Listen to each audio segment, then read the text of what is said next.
through the crowds, everybody.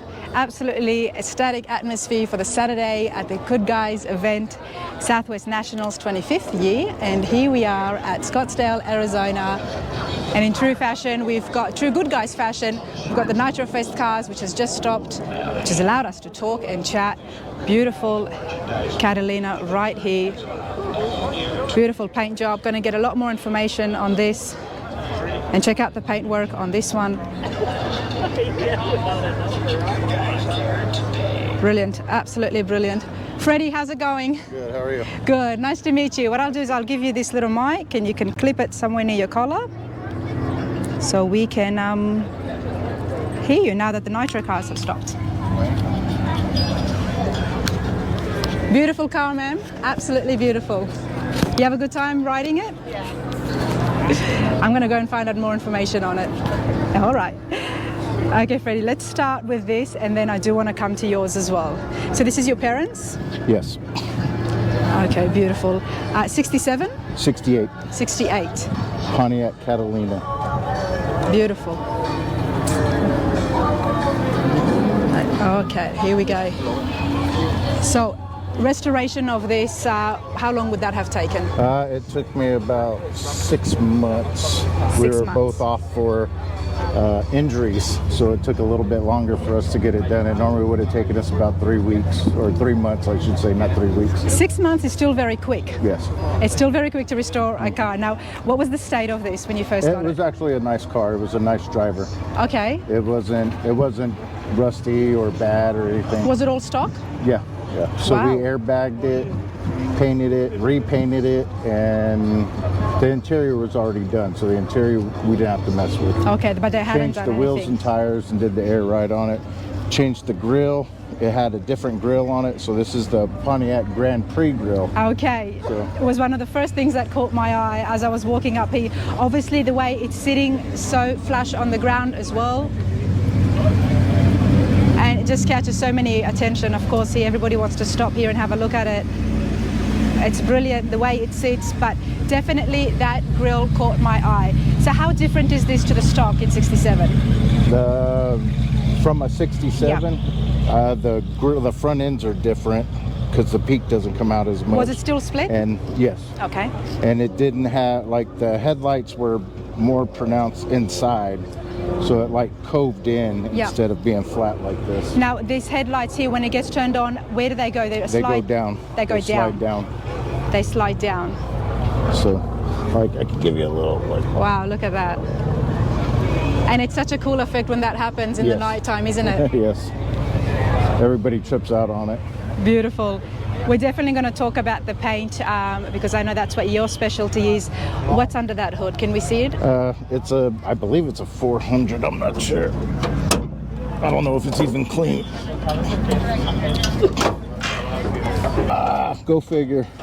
You know, Freddy, it's what I do. I just make people work. I don't know why it won't come up. Alan, how do you get this hood up? I'm putting everybody to work, sir. What do you want to do? Open the hood. Oh, it's dirty under there. She don't care. You drive it. I pulled it.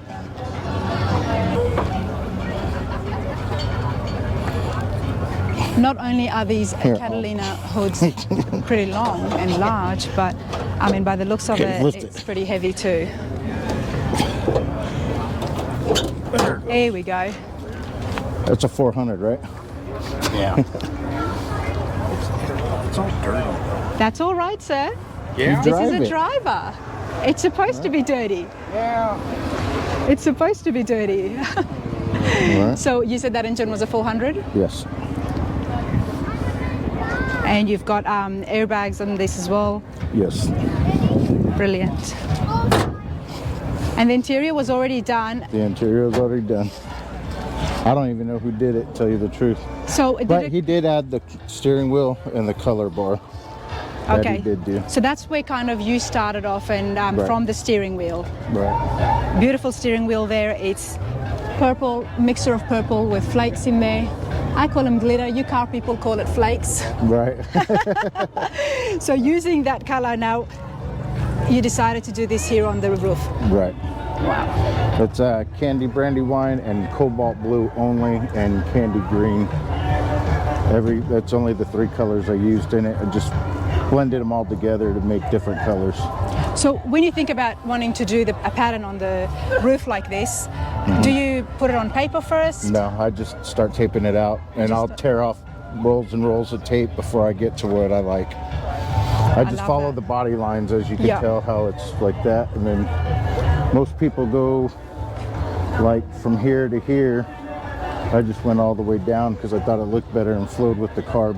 Well, one of the first things I told you was I loved how the artwork has continued on with the flow of the body. Right. Because with the Catalinas and the way they're just so sleek, you haven't taken away from that. Right. It's supposed to add to it, not take away. That's it. That was the whole idea. That's it, sir. You're supposed to add to it. Yes. Done that really well. Thank you. And I like how you've just kept it to the top. The reason I like that, because while it would have looked great to see some kind of a great pattern at the front as well, and it would have been absolutely dashing, but by keeping it just on the roof here, you've still kept it to give that sleek look of the Catalina. Sleek stock look, yes. It's a sleek stock look, does not take away from the length of it, but at the same time, it's different. Look at this, it's beautiful. And what about the patterns here, Freddie? So this is all hand taped for fans, as they call it. This is just lace with some more subtle style fades and fade, kind of like a fan, but just straight. And then old shadow And you just do boxes. it as you go? Yeah. Yeah. But it comes so well to put together at the end. Yeah. You got a little bit of this pattern here, then there as well. This side mimics that side.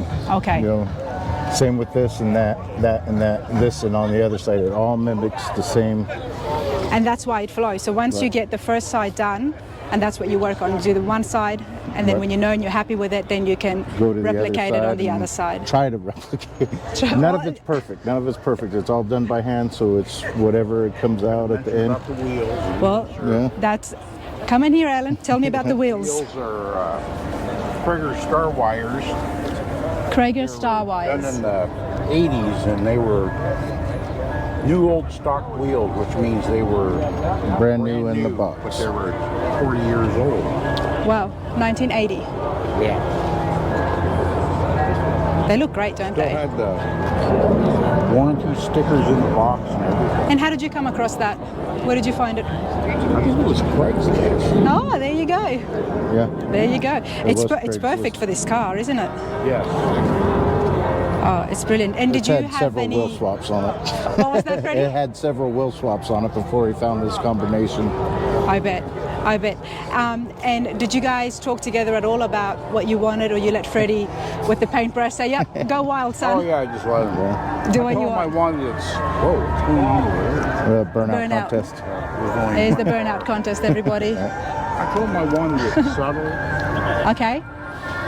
subtle and not real Obnoxious. obnoxious. He did it well.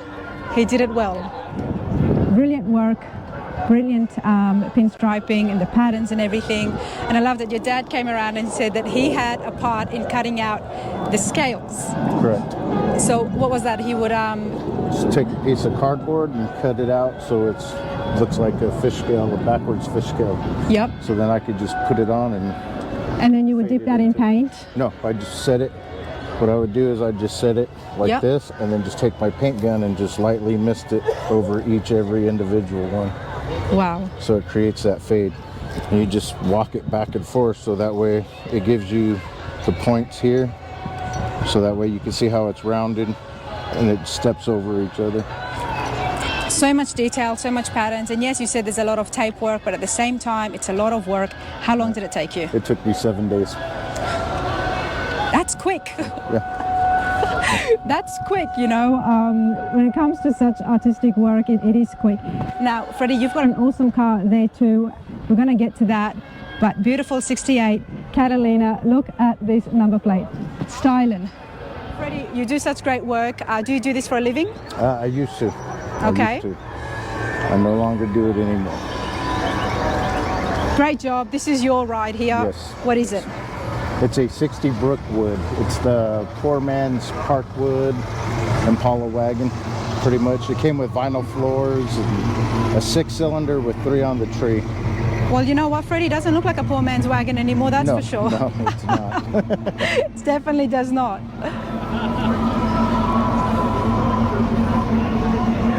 And why this car for you? Were you looking for it? Actually, I was looking for a 60 hardtop.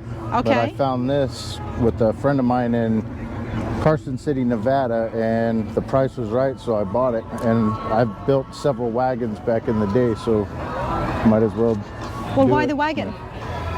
Why? It was there, it was cheap, and I could afford it. And there's a lot of room inside? Yeah. You could put stuff in there? Yeah, oh yeah. Haul all these tents and ice chests and... Great. Is that custom, or would that have been stock? The bird? Yeah. Bird? Yeah, that's stock. That's stock, okay. Yes. I mean, you say it used to be the poor man's wagon, but I mean, I still find it stylish. Maybe that's because I love too many old cars. Right, right. Beautiful interiors here. Did you restore these? Yes, so these are actually 63 Buick Riviera bucket seats with the center console I found at the swap meet and threw it in there. That's why it doesn't match yet. Speedway tilt steering column, because the original one had busted at the bearings, so, but yeah, we redid all the interior. Okay, and what have you got under the hood? Small block 350, I took the 6-cylinder out, and this one's dirty as well, but it's driven. This car actually has over 1 million miles on it. Over the how car many itself, miles? over 1 million, but the motor does not. The motor's like 4 or 5 years old. Okay. So I took it out. I took the 6-cylinder out and put a small block in it with the 700 R4 because I drive all over the place. This car's been to Texas, New Mexico, Colorado. But you've still kept California. things neat. Yes. I see what you've done here. I mean, with over, almost 1 million miles on it, you've done it well where things are not too messy. Yeah. Just dirty. That's all right. This is what the drivers are. Again, with the paintwork, such amazing detailing, and with the taping as well. I love the roof. You've got... Actually, my buddy Bobby Yahiri did a lot of the tape work on this for me. He's a legendary lowrider painter, and I wanted something from him to be on this car. We were friends. He was kind of like an idol to me, I guess you could say. So to have him work on that car for me was a very proud moment for me. So he helped me do a lot of the tape work and everything. But I did the blue and the flake and all that. So the roof I did, molded the roof, and did the 58 Impala taillights on the back. I do like the roof. You know, you guys, like I said, you call this flake in your world, right? Glitter is more fitting. yeah, I hear that a lot. And I like how it's even carried over here. Everybody, as you can see, the same flaking, beautiful blue is carried over the lines of the car. Just makes it stand out and complement the rest of the blue. And those are not the factory taillights. No, they're not. They're 58 Impala taillights with Corvette lenses for Moon Eyes. Back in the, I want to say 80s, they made those. Yeah. So I had to search for those and found those on Craigslist. Wow, that's brilliant. And how long have you had this for? I'm going on since 20 years. 20 years. 20 years. 20 years. And what's it like when you drive it around? It's awesome. So many people would notice it and they're like, wow. Yeah. A lot of people call it an Arizona icon here because it's been around. It's been painted and done for over 12 years. You know, when someone's driving and they've got a personalized number plate and they're in your town, once you see it, you'll always notice it. Right. And then you just got to put this, that it's on a much more bigger magnitude, that when you see the paintwork like this, you're never going to forget it. So then it becomes an icon and everyone knows it's Freddy's car. Appreciate that so much, mate. Thank you. Thank you.